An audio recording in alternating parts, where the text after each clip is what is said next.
Arman and Faison grew up in the same street, just 2 houses apart. From childhood, they were always together. They went to the same school, played in the same muddy ground, and even ate from each other's lunchboxes. People around them would often say, "These two are like one soul in 2 bodies." They shared everything, books, dreams, and even secrets. Arman was the quiet, focused one. Faison, on the other hand, was talkative, funny, and full of life. But Arman didn't mind. He liked Faison's energy. They balanced each other like sun and moon. In college, they both chose different paths. Arman studied computer science. Faison picked business studies.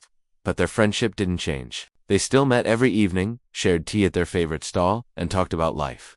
Arman had a dream. Since childhood, he wanted to study abroad and build something of his own, maybe a company that could help people. Faison used to tease him, "You'll forget me once you're a big shot in America." Arman would laugh and say, "Never, you'll always be my brother." One day, Arman received an email from a university in Canada. He had applied months ago and forgotten about it. His hands shook as he opened it. It was an acceptance letter, full scholarship, tuition, living, everything covered. He had done it. He ran to Faison's house. "Out of breath, brah. I got it. I got the scholarship." Faison's eyes widened. He stood up slowly. "Really? That's amazing, man." But his smile didn't fully reach his eyes. Arman didn't notice. He was too happy. That evening, Arman's house was full of joy. His mother, tears in her eyes, held his face and said, "You've made your father proud. Even though he's not with us, he's smiling from above." Faison came too. He brought sweets and laughed with everyone, but something in him felt strange. While Arman's mother hugged him like her own son, Faison felt like a guest in a place that used to be home. He watched everyone cheer for Arman, and a small voice inside him whispered, "When will someone cheer for you?" Days passed. Arman started preparing for the move. He made a list: passport, visa documents, certificates. Faison helped him, but there was a change in him. He would sometimes stay quiet for too long. He would get irritated easily. When Arman asked if everything was okay, he would say, "Just tired. Exams, you know?" But something else was eating him inside. One night, Arman forgot his USB at Faison's house. It had all his scanned documents. Faison messaged, "Found your USB. We'll give it tomorrow." But later that night, Faison sat alone with the USB plugged into his laptop. He opened the scholarship folder. His hands hovered over the files. He knew what he was doing was wrong, but his heart felt heavy with jealousy. "He always gets everything," he whispered to himself. "He's the golden boy, and me, I'm just the funny friend." He clicked. A few files were renamed. Some were moved. One document was quietly deleted. Then he sent an email from a new account to the university, pretending to be Arman. "I have decided not to accept the scholarship offer. Thank you." He clicked send. The screen blinked once, then silence. Faison closed his laptop and sat back, breathing heavily. The room felt darker. The next morning, Arman came to collect the USB. "Thanks, man. You saved me." He smiled. Faison nodded, trying not to meet his eyes. That afternoon, Arman checked his email. There was a message from the university. "We've received your withdrawal. We're sorry to see you go." Arman's heart dropped. He stared at the screen. Withdrawal. "I never sent this." Panic rose in his chest. He searched his sent mail. Nothing. He checked his drafts. Nothing. He called the university. The woman on the phone said, "We received an official withdrawal email from your address yesterday night." Arman's hands went cold. "Can you send me that email?" he asked. Minutes later, he received it. But it wasn't from his ID. It was a different one, almost identical. He stared at it for a long time. That evening, Arman went to Faison's house. He looked tired. "Something strange happened," he said. "Someone canceled my scholarship." Faison frowned. "What? That's crazy. Who would do that?" Arman nodded slowly. "Yeah, who would do that?" They sat quietly. Faison's fingers tapped the table. Arman's eyes moved around the room. His gaze stopped at Faison's laptop. It was open. The USB was still there. Faison followed his eyes and quickly shut the laptop. "I was just doing some work," he said. Arman forced a smile. "Yeah, must be." That night, Arman couldn't sleep. His heart was heavy with doubt. His mind raced with questions he didn't want answers to. He went online and searched ways to recover deleted emails. He remembered Faison's old email address and typed it in. Then something strange happened. He found a forum where that email was used for tech queries, questions about faking sender IDs, deleting traces, masking IP addresses. Arman leaned back. The room felt colder. The voice in his head whispered, "It can't be him. He's your best friend." But another voice replied, "Who else knew everything?" He got up, walked to his desk, and pulled out the USB. He plugged it in. As he opened the folder, a sense of fear and betrayal wrapped around him. He clicked on recent files. A list appeared. Some of them had timestamps ones he didn't recognize. Late night activity. Then his phone buzzed. A message from Faison, just one line. "Don't dig too deep, bro. Some truths hurt." Arman stared at the screen. The bond everyone admired had started to break and he wasn't sure it could ever be fixed. Arman couldn't sleep that night. He kept staring at Faison's message. "Don't dig too deep, bro." Some truths hurt. The words ran through his mind like poison. His heart wanted to believe it was just a misunderstanding, a joke maybe, but his mind whispered this is not a game, something's not right. He got up and sat near the window. The street outside was quiet, like the calm before a storm. His mind drifted back to childhood when he and Faison made paper boats in the rain and swore to never leave each other's side. Now it felt like he was standing in the same rain, but alone. The next day, Armand visited the university office. In town to ask about his case, the officer looked at him with sympathy. We received an official withdrawal from an address that matched your name. We followed the protocol. Armand tried to explain, but it was clear they had already offered his seat to someone else. The scholarship was gone. Final, irreversible. Armand stood still. It felt like someone had taken the floor from under his feet. Everything he had worked for, dreamed of, was gone because of one email. He walked home in silence. Every step felt heavy. He passed the tea stall where he and Faison used to sit. The man behind the counter called out, "Armand Beta, alone today." Armand forced a nod and kept walking. He reached home and broke the news to his mother. Her face fell. She didn't cry, but her silence said everything. "It's okay," she finally whispered. "Maybe Allah has another plan." But Armand felt lost. All he could think was, who would do this to me? Later that evening, he received another email. This one was from an unknown account. No name, just one line. "Be careful who you trust." There was a file attached. Hands shaking, Armand downloaded it. It was a screen recording, someone accessing his scholarship email, deleting files, and sending the fake withdrawal. The username in the top corner read, FZ_Nation. Faison's old gaming ID. Armand's mouth went dry. It was him. For a long time, Armand sat frozen. He wanted to scream, he wanted to cry, but nothing came out. How could the person he loved like a brother do this?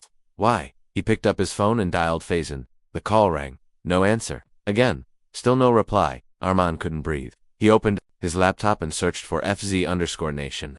He found an old email linked to Faison's school profile, then another one linked to a tech forum. The puzzle pieces were starting to fit, slowly, painfully.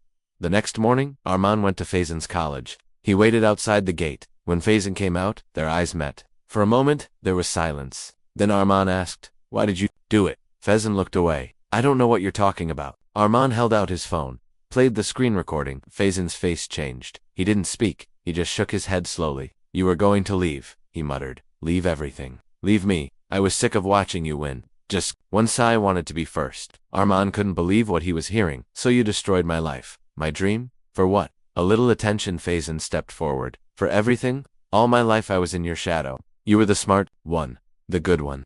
The one everyone loved. I was just your sidekick." His voice cracked. "I thought if I stopped you, maybe I'd matter too." Armand stared at him, heartbroken. "You mattered. You were my brother." Faison laughed bitterly. "Brothers don't live in shadows." Without another word, Armand walked away. He didn't look back. He couldn't. That night he sat alone in his room. He didn't eat. He didn't speak. The world felt different. No colder. Harsher. The one person he trusted the most had pulled the ground from under him, and now, he didn't know who he was without that trust. The following week was quiet. Faison didn't call. Armand stayed home, but one evening while checking his university documents, Armand found something odd. A loan application under his name had been submitted to a bank he never used. He frowned. Then another document, another loan, another bank, all under his ID. Armand's heartbeat quickened. He called the first bank. "Sir, your loan is still under process." The man said, "We just need your signature in person." The police van stopped outside the station. Armand stepped out, still in shock, his hands in cuffs. Cameras flashed. A few reporters outside began whispering, "That's the guy fraud case." He felt his face burn with shame. Inside, the officer took his fingerprints and locked him in a small room. The walls were gray. The light above flickered. It smelled of dust and fear. Armand sat on the hard bench and closed his eyes. He kept thinking, how did I end up here? Just a week ago, I was packing for Canada. Hours passed. Finally, a young lawyer walked in. She was holding a folder in one hand and a confused look on her face. "You're Armand, Ali?" she asked. He nodded. "I'm Nayla. I've been assigned your case. Honestly, your file is a mess." Armand looked up. "I didn't do anything. My best friend set me up." She raised an eyebrow. "Your best friend?" Armand told her everything from the scholarship to the fake email, the loan papers, and the arrest. Nayla listened carefully. When he finished, she said, "That's heavy, but we need proof. Right now, your name is on those loans and your email is tied to that fake withdrawal." She stood up. "Don't lose hope. I've handled worse. Let me dig." She left the room. For the first time in days, Armand felt a tiny spark of hope. He didn't know who this woman was, but her confidence made him feel like he wasn't alone anymore. Meanwhile, Faison sat in his room, staring at the news on his phone. "Young man arrested for cyber fraud." The headline read. Below it was Armand's photo. Faison's fingers shook. He had gone too far. It was supposed to be a way to make Armand feel what he had felt. But now, it was turning into something darker. Still, he told himself, he'll be fine. He always lands on his feet. Back at the police station, Nayla returned. I found something, she said. The loan forms were filled online. I asked the bank's IT team for the IP addresses. They don't match your location. One came from a cyber cafe downtown. The same one your friend visits, right? Armand's eyes lit up. Yes, Faison always uses the cafe near the park. Nayla nodded. I also requested surveillance footage from that cafe. Let's hope they still have it. That evening, Armand was released on temporary bail. His mother hugged him tightly outside the station. Her hands were trembling. My son is not a criminal, she whispered again and again. Armand didn't speak. He had nothing to say. He had lost too much already, his dream, his name, his peace. Nayla drove him home. On the way, she said, we need to move fast. If your friend is behind this, we need solid evidence. That recording of the fake email helped, but we need more. And we need to show the bank and the court. Armand nodded slowly. Do you think he'll go to jail? She glanced at him. If proven guilty, the next day, they visited the cyber cafe. The owner recognized Armand. You're Faison's friend, right? He used to come here late nights. Always booked the corner system, Nayla showed. In the date and time from the bank's report. Do you have footage from this night? The man checked his computer. Lucky you. We just haven't deleted last week's recordings yet. He clicked play. On the screen, they saw Faison walking into the cafe. He sat down, plugged in a USB, and began typing. The cafe's camera didn't show the screen, but it clearly showed Faison's face and the time exactly when the loan applications were submitted. Nayla smiled. This is gold. They left with a copy of the footage. On the ride back, Armand didn't speak. He just stared out the window. His heart was torn. Faison had crossed every line, but deep down, he still remembered the boy who once gave him half his sandwich when Armand forgot lunch. The boy who sat by his side when his father passed away. It was hard to believe that boy had become this man.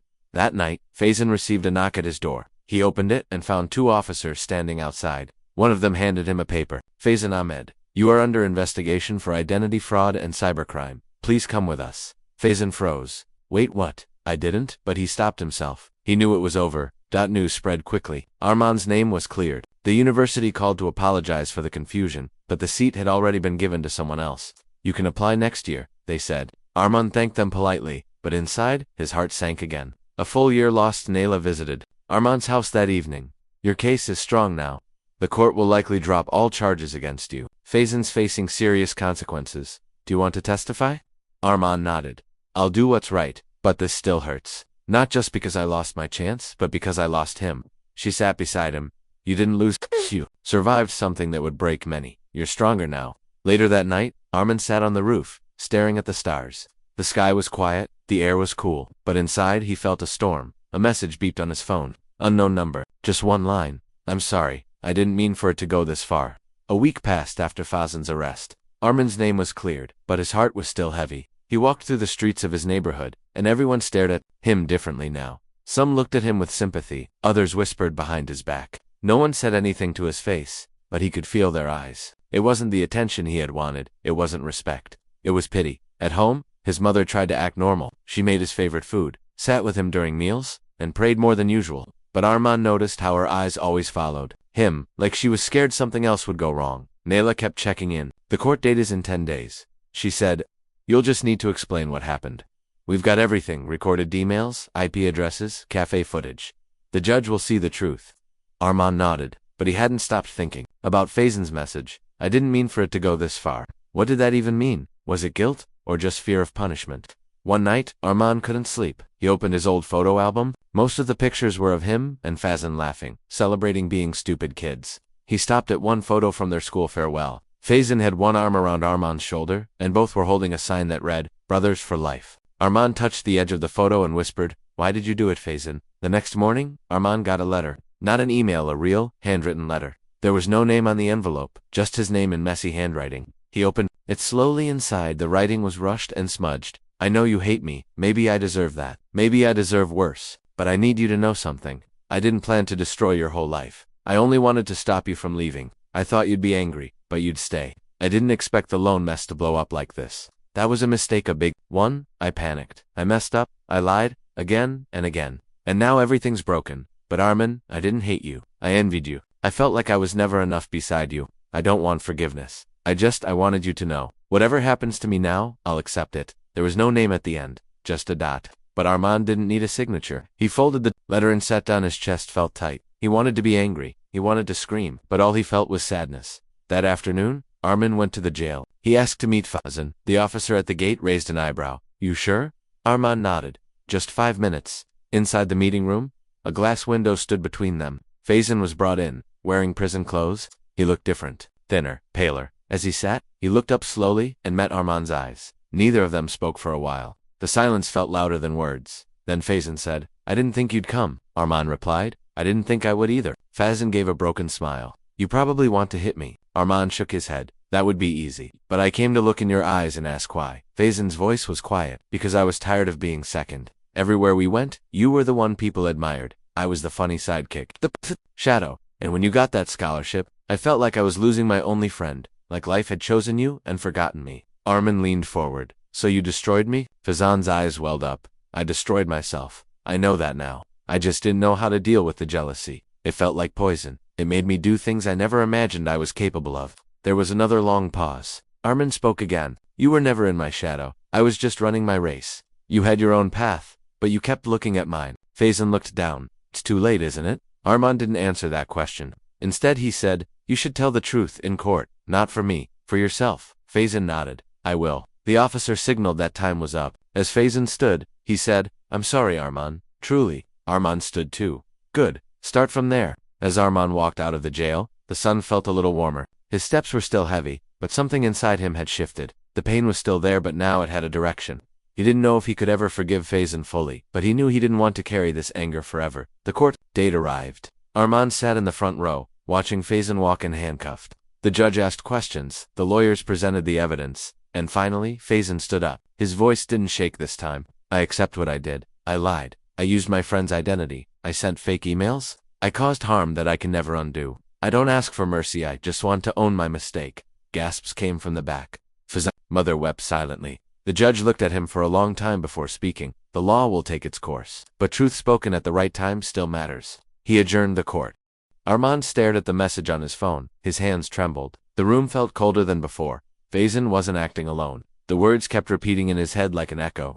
Who else could be involved? He had only ever shared his scholarship dream with Faison. No one else knew the details, at least that's what he believed. He tried calling the number that sent the message, but it was switched off. He messaged back, who are you? But there was no reply. The next morning he went straight to Nayla's office.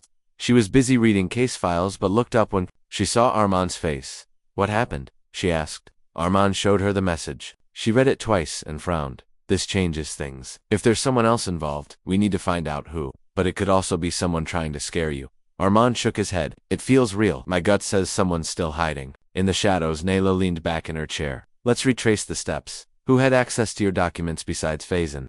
Armand thought for a moment. I saved everything on my USB, which I gave Faison once by mistake. But before that, I also used the printing shop near college, the one with the blue signboard. I went there to print my certificates. Nayla's eyes narrowed. That's something. Let's go.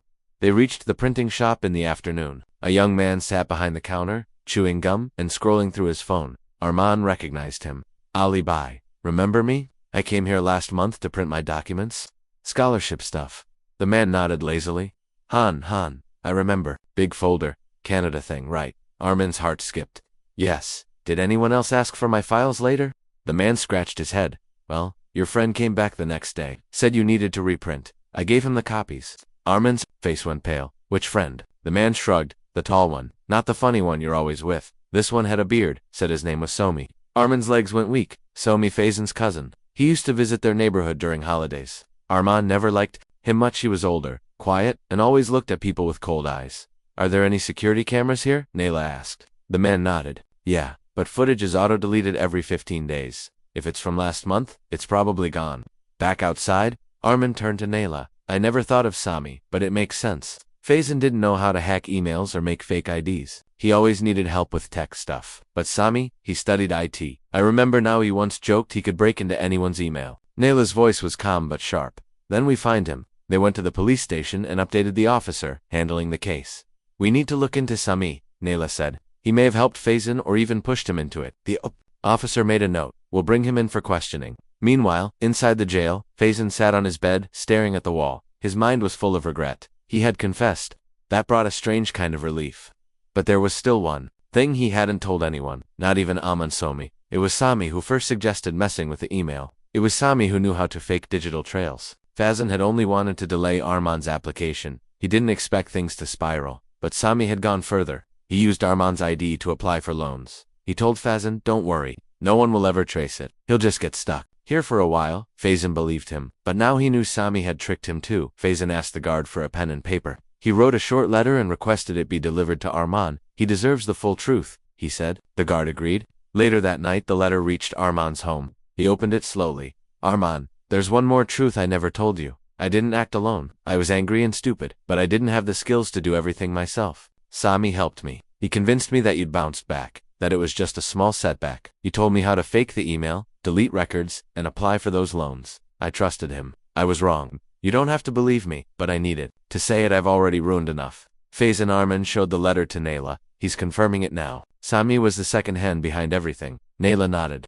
"Then we get him arrested. Now we have Fazan's written confession too." The next day, police visited Sami's house, but he was gone. His parents said he had left for 2 days ago for some freelance project. The officer sighed. "He probably knows we're coming, but we'll track him down." That night, Arman couldn't sleep again. He felt like every time he got closer to peace, another layer of the betrayal unfolded. First Fazan, now Sami. How many more? His phone buzzed again.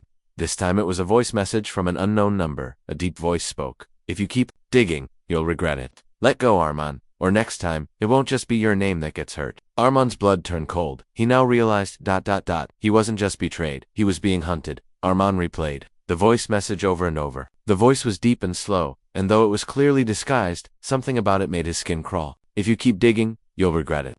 Those words weren't just a warning, they were a threat. He walked to the window and looked outside. The street was dark and quiet, but suddenly it didn't feel safe anymore. He checked the locks on every door in the house, then sat down with his phone still in his hand. He typed a message to Naila. "I just received a threat." Within minutes, she replied, "Save the audio. I'm on my way." When Naila arrived, she listened carefully. "This voice is masked," she said, "but the words are dangerous. We need to take this seriously." Arman nodded. "They know I'm not letting this go, and they don't like it." She picked up her phone and made a call. "Inspector, we need protection for Arman tonight." That night, a police constable stood outside Arman's house. But Arman still couldn't sleep. He kept wondering what was Sami hiding, and what was he so afraid Arman might find?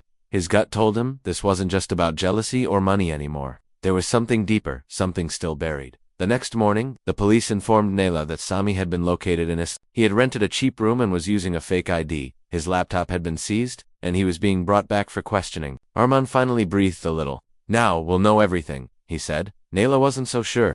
"If he's willing to threaten you, he's hiding more than we expect." Sami arrived that evening, handcuffed and silent. In the interrogation room, he denied everything at first. But when the officers played Fazan's letter and showed him the footage from the cyber cafe, his expression changed. He leaned back and laughed quietly.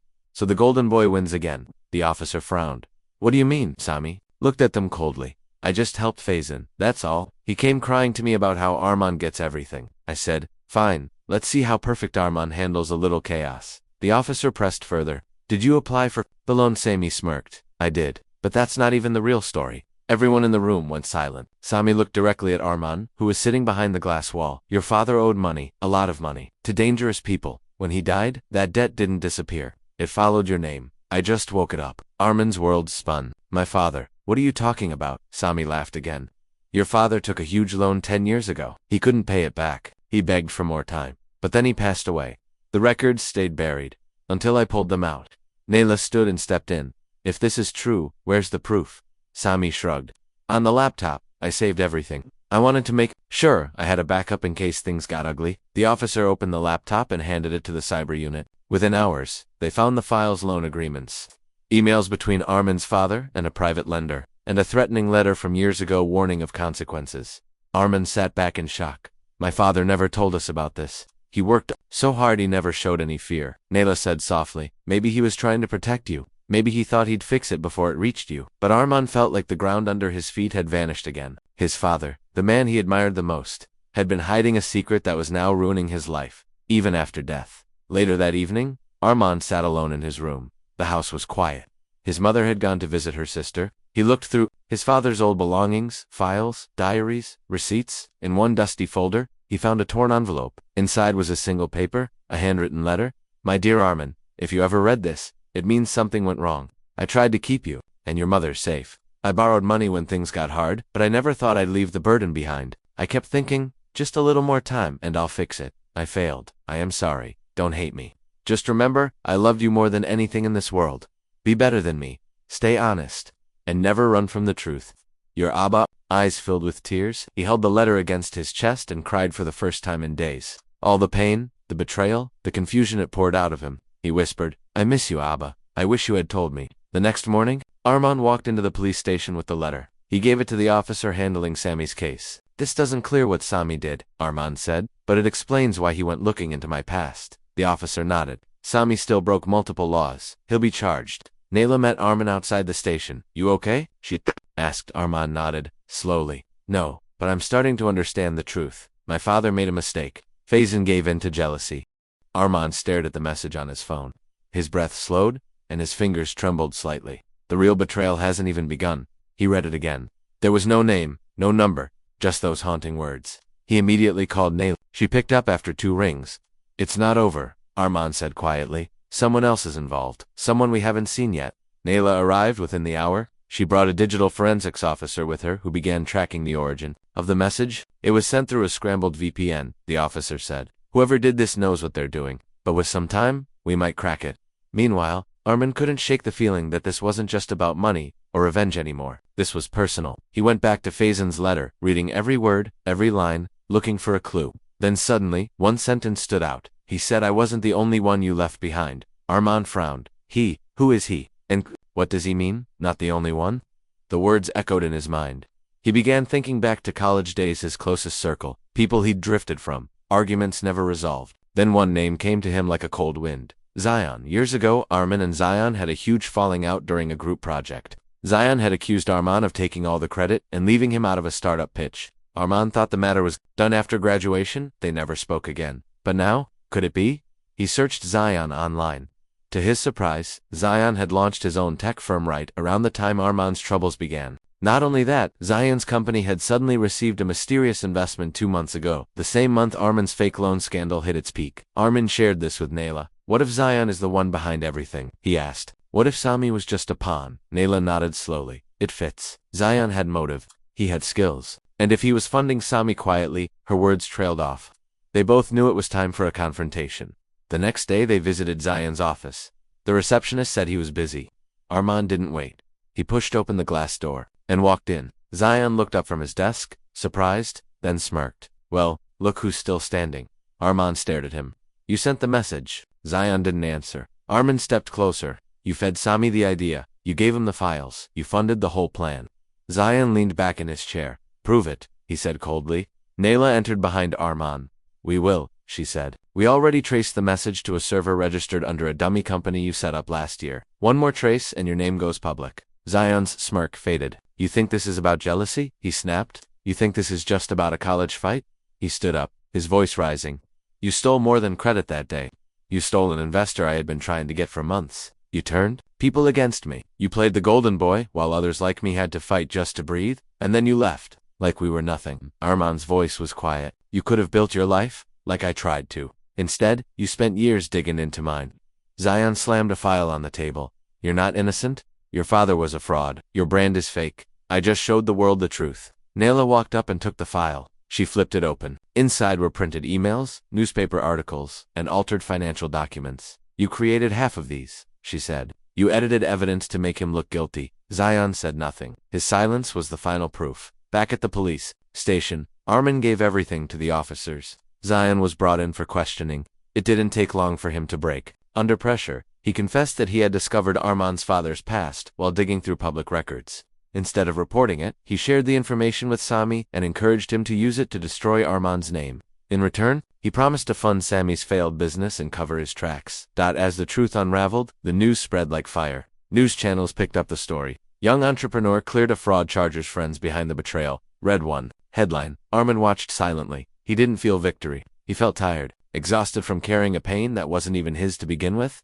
That evening, he walked through the park where he used to sit with Faison. The bench was still there. He sat down and stared at the empty space beside him. You didn't deserve this, he whispered. None of us did. He closed his eyes and let the silence wrap around him. For the first time, it didn't hurt. Naila joined him after a while. The station just called, she said. Both Zion and Sammy are being charged. The judge is pushing for a fast-track hearing. Arman nodded. Let the law handle them. Now. Naila looked at him carefully. And you? What will you do? Arman looked up at the sky. Start over. This time, with the truth. And with people who never left. But as they stood to leave, a little girl walked by, holding a folded piece of paper. She handed it to Arman, and ran off before he could ask anything. He slowly opened the paper. Inside were 6 words. I was there the whole time. No name. No signature. Just a tiny symbol at the bottom. A crescent moon. Naila froze when she saw it.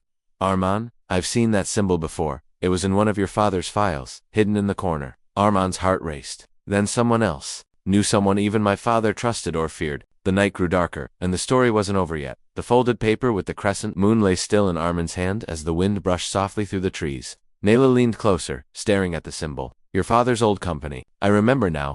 That crescent mark was stamped on a classified folder. It wasn't in English. It was some kind of internal memo in another language. I thought it was nothing, but now, Arman's fingers clenched the note tighter. Whoever sent this, they were close to him. Close enough to watch everything. Maybe even close enough to save him and chose not to.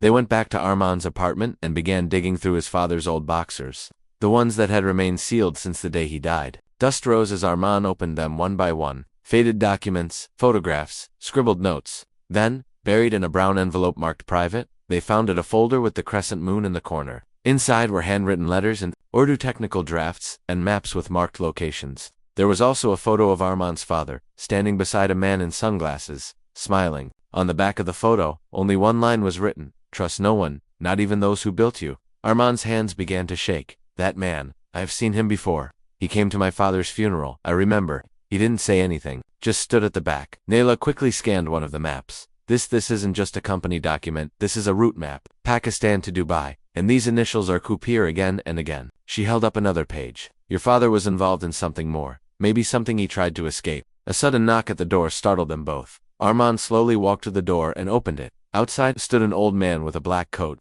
and a walking stick. His eyes were sharp, tired, but deeply focused. I told you I was there. The man said. Arman stepped back. Who are you? The man entered quietly, glancing around the room as if it belonged to him. He sat down without invitation. Your father was a complicated man, he said. He built something powerful, something too dangerous to live in one man's hands. And when he tried to destroy it, he signed his own death certificate. Naila stared at him. Are you saying he was murdered? The man looked directly at Arman. Yes, but not by Sammy, not by Zion, not even by someone you know. It was much bigger. Your father once worked for a shadow network that moved money across borders, beyond tax systems and government oversight. They called themselves The Line. The crescent moon was their symbol. He created the software they used. But when he saw the consequences, how they were funding warlords, smuggling weapons, he tried to walk away. Arman felt his knees weaken. So everything, every pain we went through, started with that. The old man nodded. He thought by faking his own guilt, he could destroy their trail. He confessed to crimes he never committed, burned bridges, and lived in shame to protect you. Naila was shaking her head. But why didn't anyone tell the truth? Why didn't you stop it? The man sighed. Because I was part of it once. I watched him make the same mistake I made, believing he could outrun a system built on shadows. He saved you from being hunted. That was his last deal with them. Arman sat down slowly. Then why are you here now? The man took out a small drive from his pocket and placed it on the table. Because the Line is still watching, and they know you've opened the files. That drive contains all the encrypted names, accounts, and locations. But once it's opened, there's no going back. They'll come for you too, Naila whispered. Then we can't just hand this to the police. The man shook his head. The police are compromised. You need to go public, all of it. Expose them where no one can bury the story. Arman stared at the drive. And what happens to us? The man looked down. You run, or you fight. But they won't stop. He stood to leave. Your father made his choice. Now it's yours. And then he walked out into the night, disappearing like a shadow. Arman and Naila stared at each other. It was too much. But also, it made everything make sense. The fake loans, the betrayal, the deaths, everything. 3 days later, Arman stood before a massive crowd of journalists.